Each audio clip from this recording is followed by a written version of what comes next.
ಜೋಡಿ full ಜೋಶ್ನಲ್ಲಿತ್ತು. Life settle ಅಂತ ಬಿಂದಾಸ್ ಆಗಿ ಎಂಗೇಜ್ ಆಗಿದ್ರು. ರಾಜ ರಾಣಿ ತರ ಇರಬಹುದು ಅಂತ ಕನಸು ಕಂಡಿದ್ರು. ಬಂದು ಬಳಗದವರೆಲ್ಲ ಸೇರಿ ಮದುವೆ ಮಾತುಕತೆ ನಡೆಸಿದ್ರು. ಆದ್ರೆ ಸೀನ್ ಕಟ್ ಮಾಡಿದ್ರೆ ಕ್ಲೈಮ್ಯಾಕ್ಸ್ ನಲ್ಲಿ ಎಲ್ಲವೂ ಉಲ್ಟಾ ಆಗೋಗಿದೆ. ಎಲ್ಲ ಸಂಭ್ರಮಕ್ಕೂ ಬ್ರೇಕ್ ಬಿದ್ದಿದೆ. ಇಷ್ಟಕ್ಕೂ ಆ ಜೋಡಿ ಮಧ್ಯೆ ಆಗಿದ್ದಾದ್ರೂ ಏನು? ಮದುವೆಯ ಶುಭ ಗಳಿಗೆಯಲ್ಲಿ ಅಶುಭ ತಂದಿದ್ದು ಯಾರು? ಆ ಯುವಕ ಬಿಟ್ಟಿರುವಂತಹ ಗೂಗ್ಲಿ ಎಂತದ್ದು ಗೊತ್ತಾ? ಎಲ್ಲವನ್ನ ಡೀಟೇಲ್ಡ್ ಆಗಿ ತೋರಿಸ್ತೀವಿ ನೋಡಿ.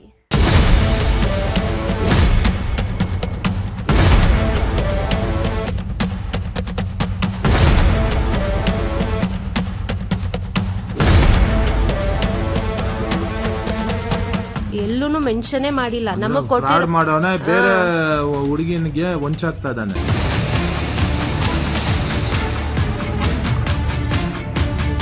ಉದ್ದೇಶಪೂರ್ವಕವಾಗಿ ಇಟ್ಟುಕೊಂಡು ನನ್ನನ್ನು ವೃತ್ತಿ ಜೀವನ ಹಾಗೂ ನನ್ನ ಒಂದು ಪರ್ಸನಲ್ ವಿಚಾರಗಳನ್ನು ನನ್ನ ವೈಯಕ್ತಿಕ ಜೀವನದಲ್ಲಿ ಇವರು ಒಳಗೆ ಇಂಟರ್ಫಿಯರ್ ಆಗಿ ನನ್ನನ್ನು ಡಿಫಾರ್ಮೇಷನ್ ಕೆಲಸಗಳನ್ನು ಮಾಡಿ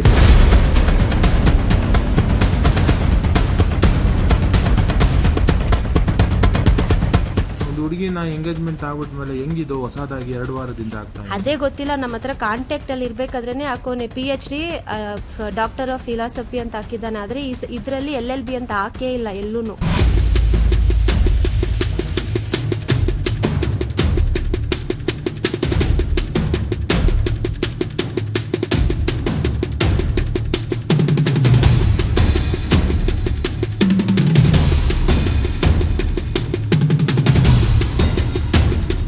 ಸನ್ನಿವೇಶ ಒಂದು ಕ್ರಿಯೇಟ್ ಮಾಡಿ ನನ್ನ ಮೇಲೆ ಒಂದು ಫಾಲ್ಸ್ ಕಂಪ್ಲೇಂಟ್ ವಿತ್ ಇಂಟೆನ್ಷನಲ್ಲಿ ನನ್ನ ಮೇಲೆ ಒಂದು ಪರ್ಪಸ್ಫುಲ್ ಆಗಿ ಒಂದು ಡೌರಿ ಕೇಸ್ ಕೂರಿಸಿ ನನಗೆ ಒಂದು ಪಾಠ ಕಲಿಸಿ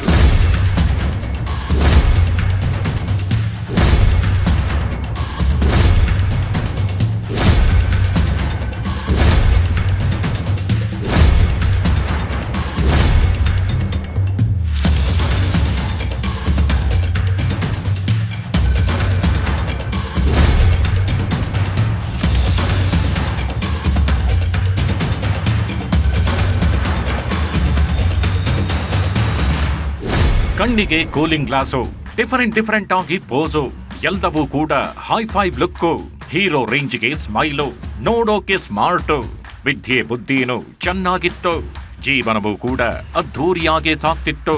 ಓದು ಮುಗಿಸಿ ಕೆಲಸ ಹುಡುಕಂಡಿದ್ರು.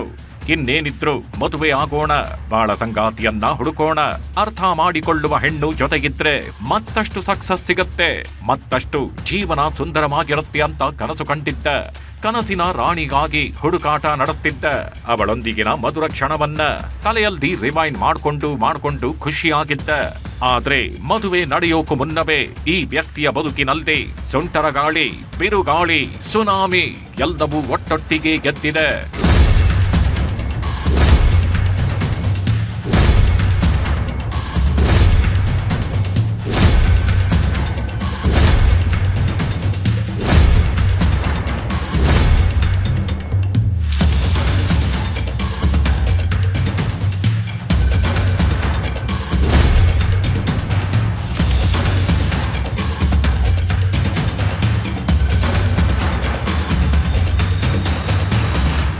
ಅದೇನೋ ಹೇಳ್ತಾರೆ ಅಲ್ವಾ, ಏನೋ ಮಾಡಲು ಹೋಗಿ ಏನೋ ಆಯ್ತು ಅಂತ.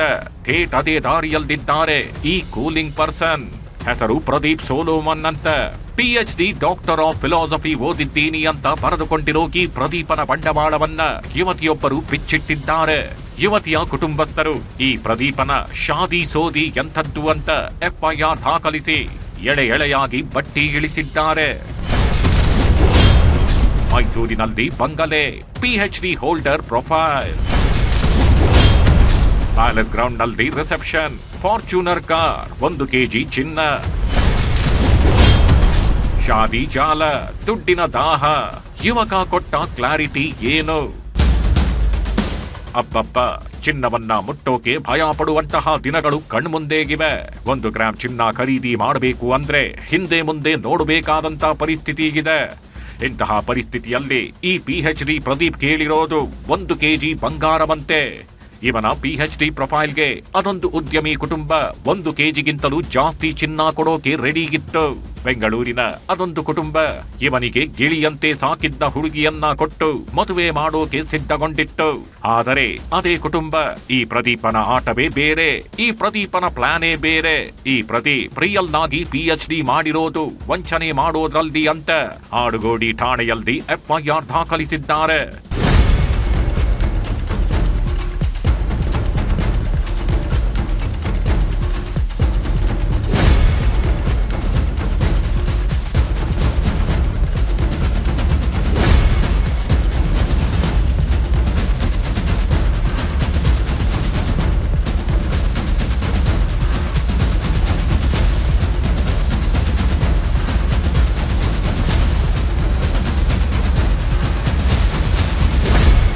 ಪ್ರದೀಪ್ನ ಪ್ರೊಫೈಲ್ನಲ್ಲಿ PhD ಹೋಲ್ಡರ್ ಅಂತ ಹಾಕಿಕೊಳ್ಳಲಾಗಿದೆ.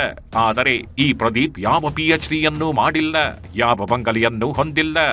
ಮೈಸೂರಿನಲ್ಲಿ ಇದ್ಕೊಂಡು ಶಾದಿ.comನಲ್ಲಿ ದುಡ್ಡಿರೋ ಕುಟುಂಬಗಳ ಸಂಬಂಧ ಮಾಡೋದು, ದುಡ್ಡು ಪಡೆದು ಚೂಟಾಗೋದು, ಕೋಟಿ ಕೋಟಿ ರೂಪಾಯಿಯ ವರದಕ್ಷಿಣೆಗೆ ಡಿಮ್ಯಾಂಡ್ ಮಾಡೋದನ್ನೇ ಫುಲ್ ಟೈಮ್ ಜಾಬ್ ಮಾಡಿಕೊಂಡಿದ್ದಾನಂತೆ. ಒಮ್ಮೆ ಡಾಕ್ಟರ್ ಅಂತಾನೆ, ಇನ್ನೊಮ್ಮೆ ಲಾಯರ್ ಅಂತಾನೆ, ಮತ್ತೊಮ್ಮೆ ಜಡ್ಜ್ ಎಕ್ಸಾಮ್ ಅಟೆಂಡ್ ಮಾಡಿದ್ದೀನಿ ಅಂತಾನೆ. ಇದೆಲ್ಲ ಬರೀ ಸುಳ್ಳು, ಬರೀ ಓಡು ಅಂತ ಯುವತಿಯ ಕುಟುಂಬಸ್ಥರು ಆರೋಪಿಸುತ್ತಿದ್ದಾರೆ. ಇವನು ಎಂಗೇಜ್ಮೆಂಟ್ ಆಗ್ಬಿಟ್ಮೇಲೆ ಒಂದು ಹುಡುಗಿನ ಎಂಗೇಜ್ಮೆಂಟ್ ಆಗ್ಬಿಟ್ಮೇಲೆ ಹೆಂಗಿದು ಹೊಸದಾಗಿ 2 ವಾರದಿಂದ ಆಗ್ತಾ ಇದೆ? ಅದೇ ಗೊತ್ತಿಲ್ಲ. ನಮ್ಮ ಹತ್ರ ಕಾಂಟ್ಯಾಕ್ಟ್ ಅಲ್ಲಿ ಇರ್ಬೇಕಾದ್ರೇನೆ ಹಾಕೋನೆ PhD ಡಾಕ್ಟರ್ ಆಫ್ ಫಿಲಾಸಫಿ ಅಂತ ಹಾಕಿದ್ದಾನೆ. ಆದ್ರೆ ಇದ್ರಲ್ಲಿ LLB ಅಂತ ಹಾಕೇ ಇಲ್ಲ, ಎಲ್ಲೂನು ಮೆನ್ಷನೇ ಮಾಡಿಲ್ಲ. ನಮಗ್ ಫ್ರಾಡ್ ಮಾಡೋನೆ, ಬೇರೆ ಹುಡುಗಿನಿಗೆ ವಂಚಾಗ್ತಾ ಇದ್ದಾನೆ. ಈ ಪ್ರದೀಪ್ ನಾನೊಬ್ಬ ಲಾಯರ್, ಜಡ್ಜ್ ಎಕ್ಸಾಮ್ ಬರೆದಿದ್ದೇನೆ, ಇನ್ನೇನು ಜಡ್ಜ್ ಆಗ್ತೀನಿ ಅಂತ ಯುವತಿಯ ಕುಟುಂಬಸ್ಥರಿಗೆ ಹೇಳಿದ್ದಂತೆ. ಜಡ್ಜ್ನ ಸಂಬಂಧ ಎಲ್ಲಾದ್ರೂ ಸಿಗತ್ತ, ಹುಡುಕಿದ್ರು ಸಿಗೋದು ಕಷ್ಟ ಅಂತ ಬೆಂಗಳೂರಿನ ಉದ್ಯಮಿ ಕುಟುಂಬಸ್ಥರು ಪ್ರದೀಪ್ ನನ್ನ ಮೈಸೂರಿಗೆ ಹುಡುಕೊಂಡು ಹೋಗಿದ್ರಂತೆ. ಪ್ರದೀಪ್ ಬಿಟ್ಟ ರೀಲ್ ಸುತ್ಕೊಂಡ್ಬಂದು ಮದುವೆಗೆ ತಯಾರಿನೂ ನಡೆಸಿದ್ರಂತೆ. ಆದರೆ ಕ್ಲೈಮ್ಯಾಕ್ಸ್ ಅಲ್ಲಿ ನಡೆದಿರೋದೇ ಬೇರೆ. ಈ ಪ್ರದೀಪ್ ಎಲ್ಲಾ ಡ್ರಾಮಾ ಮಾಡ್ತಿರೋದು ಅಂತ ಯುವತಿಯ ಕುಟುಂಬಸ್ಥರು ರೊಚ್ಚಿಗೆದ್ದಿದ್ದಾರೆ. ಪ್ರದೀಪನಾಗಿ ಕಳ್ಳಾಟದಲ್ಲಿ ಅವನ ತಾಯಿಯ ಪಾತ್ರವೂ ಇದೆ ಅಂತ ಯುವತಿ ಕುಟುಂಬಸ್ಥರು ಸಿಡಿದೆದ್ದಿದ್ದಾರೆ. ಸೆಲ್ಫ್ ಎಂಪ್ಲಾಯ್ಡ್ ಅಂತ ಹಾಕಿದ್ದಾನೆ ನೋಡಿ ಇಲ್ಲಿ. ಸೆಲ್ಫ್ ಎಂಪ್ಲಾಯಿ, ಓನ್ ಬಿಸ್ನೆಸ್ ಅಂತ ಹಾಕೋನೆ. ನಮ್ಮ ಹತ್ರ LLB, LLM, PhD ಇದೆಲ್ಲ ಬಂದು ಈ ಶಾದಿ.com ನಾವ್ ಅದನ್ನೇ ಕಂಪ್ಲೇಂಟ್ ಮಾಡ್ಬೇಕು. ಈ ಶಾದಿ.com ಅವ್ರು ಹೆಂಗ್ ಒಪ್ಕೊಂತಾರೆ? ಇದು ನೋಡಿ ಶಾದಿ.com ಇವ್ರು ನೋಡಿ ಫೋಟೋಸ್, ಇದೆಲ್ಲ ಫ್ಯಾಮಿಲಿ ರನ್ ಬಿಸ್ನೆಸ್ ಅಂತೆ ಇವ್ರದ್ದು. ಇವಾಗ ಇವನು ಓನ್ ಬಿಸ್ನೆಸ್ ಅಂತ ಇವ್ನು ಹಾಕೊಂಡ್ರೆ ಎಲ್ಲೂ LLB ಅಂತ ಹಾಕೊಂಡೇ ಇಲ್ಲ, LLM ಅಂತ ಲಾಯರ್ ಅಂತ ಹಾಕೊಂಡೇ ಇಲ್ಲ.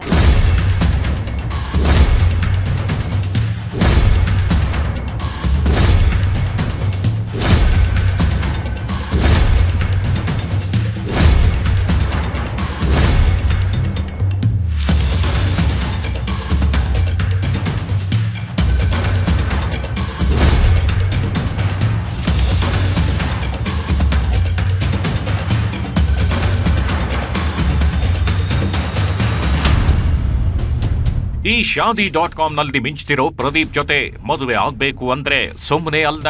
ಹೈ ಪ್ರೊಫೈಲ್ ಮೇಂಟೈನ್ ಮಾಡ್ತಿರೋ ಈ ಪ್ರದೀಪ್ ಜೊತೆ ಮದುವೆ ಆಗ್ಬೇಕು ಅಂದ್ರೆ ಕೆಲವೊಂದು ಕ್ವಾಲಿಟೀಸ್ ಇರಬೇಕಂತೆ. ಈತನ ಡಿಮ್ಯಾಂಡ್ಸ್ಗೆ ತಲೆ ಅಲುಗಾಡಿಸ್ಬೇಕು ಅಂದ್ರೆ 100 ಬಾರಿ ಆಲೋಚನೆ ಮಾಡಬೇಕಿದ್ಯಂತೆ.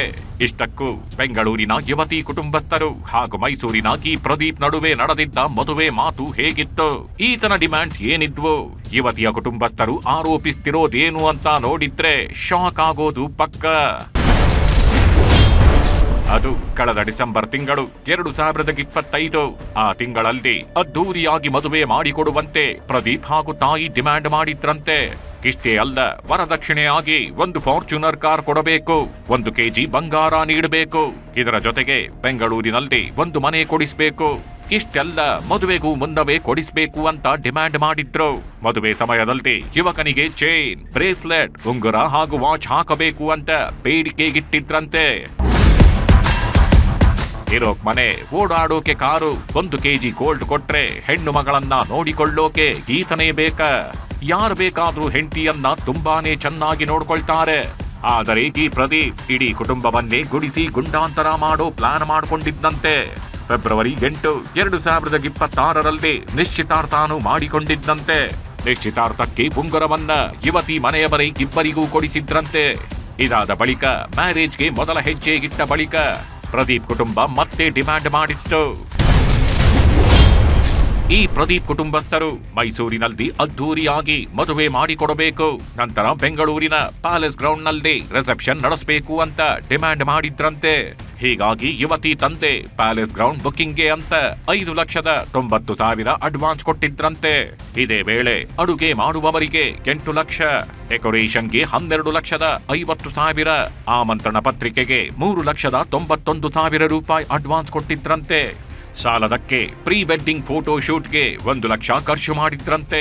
ಹುಡುಗ ಹುಡುಗಿಯ ಬಟ್ಟೆಗೆ ಅಂತಲೇ 5,71,000 ರೂಪಾಯಿ ಕೊಟ್ಟಿದ್ರಂತೆ.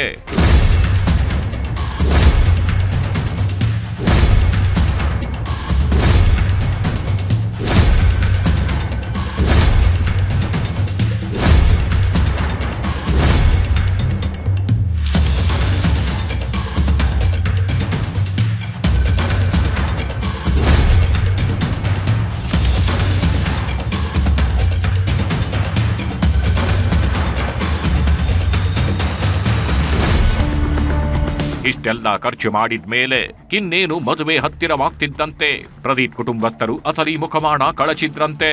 ಮದುವೆಗೂ ಮುನ್ನ ಮನೆ ಹಾಗೂ 1 ಕೆಜಿ ಚಿನ್ನಾಭರಣ ಕೊಡಿ, ಇಲ್ಲವಾದಲ್ಲಿ ಮದುವೆ ದಿನ ಜನರ ಎದುರು ಪ್ರದೀಪ್ ಅಲ್ಲಿಂದ ಗೆದ್ದು ಹೊರಟು ಹೋಗ್ತಾನೆ ಅಂತ ಬೆದರಿಕೆ ಹಾಕಿದ್ರಂತೆ. ಸಾಲದಕ್ಕೆ 20 ಲಕ್ಷ ಹಣ ಪಡೆದುಕೊಂಡು ಹೋಗಿದ್ರಂತೆ. ಇಷ್ಟಾದ್ರೂ ಹಣದ ದಾಹ ನಿಂತಿಲ್ಲ. ಮತ್ತೆ ಈ ಪ್ರದೀಪ್ 10 ಲಕ್ಷ ಹಣ ಕೇಳಿದ್ದ. ಸಾಲದಕ್ಕೆ ತನ್ನ ಮಗಳನ್ನ ಸಿನಿಮಾಗೆ ಕರ್ಕೊಂಡು ಹೋಗಿ ಕೈ ಮುರಿದು ಕಳುಹಿಸಿದ್ದ. ಮದುವೆಗೂ ಮುನ್ನವೇ ಇಷ್ಟೆಲ್ಲ ಟಾರ್ಚರ್ ಕೊಟ್ಟಿದ್ದಾನೆ ಅಂದ್ರೆ ಮದುವೆ ಆದ್ಮೇಲೆ ಇವನು ತಮ್ಮ ಮಗಳನ್ನ ಚೆನ್ನಾಗಿ ನೋಡ್ಕೊಳ್ತಾನ ಅಂತ ಕೊನೆ ಕ್ಷಣದಲ್ಲಿ ಯುವತಿ ತಂದೆ ಆಲೋಚನೆ ಮಾಡಿದ್ದಾರೆ. ಈ ನಡುವೆಯೇ ಪ್ರದೀಪ್ನ ವಿರುದ್ಧ ಚೀಟಿಂಗ್ ಕೇಸ್ ದಾಖಲಾಗಿರೋದು ಯುವತಿ ತಂದೆಗೆ ಗೊತ್ತಾಗಿದೆ. ತಕ್ಷಣ ಮದುವೆ ಕ್ಯಾನ್ಸಲ್ ಮಾಡಿ ಪ್ರದೀಪ್ ವಿರುದ್ಧ ದೂರು ದಾಖಲಿಸಿದ್ದಾರೆ. ನ್ಯಾಯಕ್ಕಾಗಿ ಕಾನೂನು ಮೊರೆ ಹೋಗಿದ್ದಾರೆ. ದುಡ್ಡು ಪೀಕೋಕ್ ಅಂತಾನೆ ಪ್ರದೀಪ್ ಹಾಕಿರೋ PhD ಗೆಟಪ್ ಅಂಡ್ ಲಾಯರ್ ಅನ್ನೋ ಪ್ರೊಫೈಲ್ ಅನ್ನೋದು ಎಲ್ಲರಿಗೂ ಡೌಟ್ ಬಂದೇ ಬರುತ್ತೆ. ಹೀಗಾಗಿ ಪೊಲೀಸರು ದೂರನ್ನ ದಾಖಲಿಸಿಕೊಂಡು ಪ್ರದೀಪ್ನ ಹಿಸ್ಟ್ರಿ ಕೆದಕೋಕೆ ಮುಂದಾಗಿದ್ರು. ಈ ನಡುವೆ ಪ್ರದೀಪ್ ಅದೆಲ್ಲಿದ್ನೋಗೇನೋ ಸಡನ್ ಆಗಿ ವಿಡಿಯೋ ರಿಲೀಸ್ ಮಾಡಿದ್ದ. ವಿಡಿಯೋದಲ್ಲಿ ನಾನು ತಪ್ಪು ಮಾಡಿಲ್ಲ, ನನ್ನ ಮೇಲೆ ಸುಮ್ನೆ ವರದಕ್ಷಿಣೆ ಕೇಸ್ ದಾಖಲಿಸಿದ್ದಾರೆ ಅಂತ ಕಿಡಿಕಾರಿದ್ದಾನೆ. ಸನ್ನಿವೇಶ ಒಂದು ಕ್ರಿಯೇಟ್ ಮಾಡಿ ನನ್ನ ಮೇಲೆ ಒಂದು ಫಾಲ್ಸ್ ಕಂಪ್ಲೇಂಟ್ ವಿತ್ ಇಂಟೆನ್ಷನಲ್ಲಿ ನನ್ನ ಮೇಲೆ ಒಂದು ಪರ್ಪಸ್ಫುಲ್ ಆಗಿ ಒಂದು ಡೌರಿ ಕೇಸ್ ಕೂರಿಸಿ ನನಗೆ ಒಂದು ಪಾಠ ಕಲಿಸಿ ನನಗೆ ಇದು ಬ್ರೇಕ್ ಆಡಬೇಕು, ಇವನೇನು ಮಾಡ್ಕೋತಾನೆ ಮುಂದೆ ನೋಡೋಣ, ಏನು ಬಂದು ಇಲ್ಲಿ ನಮ್ಮಲ್ಲಿ ಇಲ್ಲಿ ಇವನು ಗೆಲ್ಲಕ್ಕೆ ಸಾಧ್ಯ ಆಗುತ್ತೆ ಅನ್ನುವ ಒಂದು ಉದ್ದೇಶವಿಟ್ಟುಕೊಂಡು ನನ್ನ ಮೇಲೆ ಒಂದು ಡೌರಿ ಹ್ಯಾರಸ್ಮೆಂಟ್ ಕೇಸು ಹಾಗೂ ಹುಡುಗಿಯರ ಕಡೆಯಿಂದ ಒಂದು ಫಾಲ್ಸ್ ಕಂಪ್ಲೇಂಟ್ ಮಾಡಿ ನನ್ನ ವಿರುದ್ಧವಾಗಿ ಒಂದು ಪ್ರಕರಣ ದಾಖಲೆ ಮಾಡಿರುತ್ತಾರೆ. ಈ ಮದುವೆ ಕ್ಯಾನ್ಸಲ್ ಆಗೋಕೆ 3ನೇ ವ್ಯಕ್ತಿ ಕಾರಣ. ಅದೊಂದು ಬ್ಯೂಟಿ ಪಾರ್ಲರ್ನಲ್ಲಿ ನಡೆಯುತ್ತಿದ್ದ ಅಕ್ರಮವನ್ನ ಬಯಲು ಮಾಡಿದ್ದಕ್ಕೆ ರಿವೆಂಜ್ ತೋರಿಸುತ್ತಿದ್ದಾರೆ. ಚೆನ್ನಾಗಿದ್ದ ಕುಟುಂಬಸ್ಥರ ಮಧ್ಯೆ ಬೆಂಕಿಗಿಟ್ಟಿದ್ದಾರೆ. ಬ್ಯೂಟಿ ಪಾರ್ಲರ್ ಕ್ಲೋಸ್ ಆಗುವಂತೆ ಮಾಡ್ತಿದ್ದಂತೆ ಇಷ್ಟೆಲ್ಲ ಮಾಡ್ತಿದ್ದಾರೆ. ನನ್ನ ಮೇಲೆ ಮಾಡ್ತಿರೋ ಆರೋಪವೆಲ್ಲವೂ ಸುಳ್ಳು ಅಂತ ಈ ಪ್ರದೀಪ್ ಕಾನ್ಫಿಡೆಂಟ್ ಆಗಿ ಹೇಳಿದ್ದಾನೆ. ಬ್ಯೂಟಿ ಪಾರ್ಲರ್ ಅನ್ನೋ ಒಂದು ಹೆಸರಿನಲ್ಲಿ ಇವರು ಎಲ್ಲರೂ ಒಂದು ಟೀಮ್ ಮಾಡಿ ಸಂಚು ಮಾಡಿ ಒಂದು ಎಂಟೈರ್ ಟೀಮ್ ಕ್ರಿಯೇಟ್ ಮಾಡಿ ಒಂದು ಬ್ಯೂಟಿ ಪಾರ್ಲರ್ ಒಳಗೆ ಇದು ಅನಧಿಕೃತವಾಗಿ ವ್ಯವಹಾರ ನಡೆಸ್ತಿರ್ತಾರೆ. ಸೊ ಇದಕ್ಕೆ ಸಂಬಂಧಪಟ್ಟಂತೆ ಇವರ ರಿಲೇಷನ್ ಯಾವುದೋ ಒಬ್ಬರು ಇಮ್ರಾನ್ ಅಂತೇಳಿ KSRP ಪೊಲೀಸ್ ಆಗಿರೋದು, ಅವರ ವಿರುದ್ಧ ಸಹ ಇದು ಒಂದು FIR ಆಗಿ ಇದು ಪ್ರಕರಣ ದಾಖಲಾಗಿರುತ್ತೆ. ಸೊ ಪ್ರಕರಣ ದಾಖಲಾಗಿದ್ದು ಸಹ ತನಿಖೆ ಕೂಡ ಸ್ಟಾರ್ಟ್ ಆಗಿರುತ್ತೆ. ಈ ಗಂಭೀರ ಆರೋಪ ನಾನು ಕಂಪ್ಲೇಂಟ್ ಕೊಟ್ಟು ಕಾನೂನು ಮೊರೆ ಹೋಗಿರೋದ್ರಿಂದ ನನ್ನ ವೈಯಕ್ತಿಕ ಜೀವನವನ್ನು ನನ್ನನ್ನು ಟಾರ್ಗೆಟ್ ಮಾಡಿ ಹಾಗೂ ಸಮಾಜದಲ್ಲಿ ನಾನು ವಕೀಲರಾಗಿ ನಾನು ವೃತ್ತಿ ಜೀವನವನ್ನು ಮಾಡಿದ್ರೆ ಅದಕ್ಕೆ ಒಂದು ಕಳಂಕ ಒಂದು ಧಕ್ಕೆಯನ್ನು ತಗೊಬಂದು ಪ್ರಯತ್ನಿಸಿ ಸಕ್ಸಸ್ ಆಗಿರ್ತಾರೆ. ಸದ್ಯ ಬೆಂಗಳೂರಿನ ಉದ್ಯಮಿ ಕುಟುಂಬಸ್ಥರು ಕಾನೂನು ಹೋರಾಟ ನಡೆಸೋಕೆ ಸಿದ್ಧಗೊಂಡಿದ್ದಾರೆ. ಬೇಕಿರೋ ದಾಖಲೆಗಳನ್ನ ರೆಡಿ ಮಾಡಿಕೊಂಡಿದ್ದಾರೆ. ಮತ್ತೊಂದ್ ಕಡೆ ಈ ಪ್ರದೀಪ್ ಕೂಡ ಕಾನೂನು ಹೋರಾಟ ನಡೀಲಿ, ನನ್ನದೇನೂ ತಪ್ಪಿಲ್ಲ, ಎಲ್ಲವೂ ಕೋರ್ಟ್ನಲ್ಲಿ ಡಿಸೈಡ್ ಆಗತ್ತೆ, ನನ್ನ ತಾಯಿ ಹಾಗೂ ನನಗೆ ಮಾನಸಿಕ ಹಿಂಸೆ ಕೊಟ್ಟಿದ್ದಾರೆ ಅಂತ ಕಣ್ಣೀರು ಸುರಿಸುತ್ತಿದ್ದಾರೆ. ಇಷ್ಟೇ ಅಲ್ಲ, ಮೈಸೂರು ಪೊಲೀಸ್ ಕಮಿಷನರ್ಗೆ ಇಮೇಲ್ ಮೂಲಕ ದೂರು ನೀಡಿದ್ದು ತನಿಖೆಗೆ ಮನವಿ ಮಾಡಿಕೊಂಡಿದ್ದಾರೆ.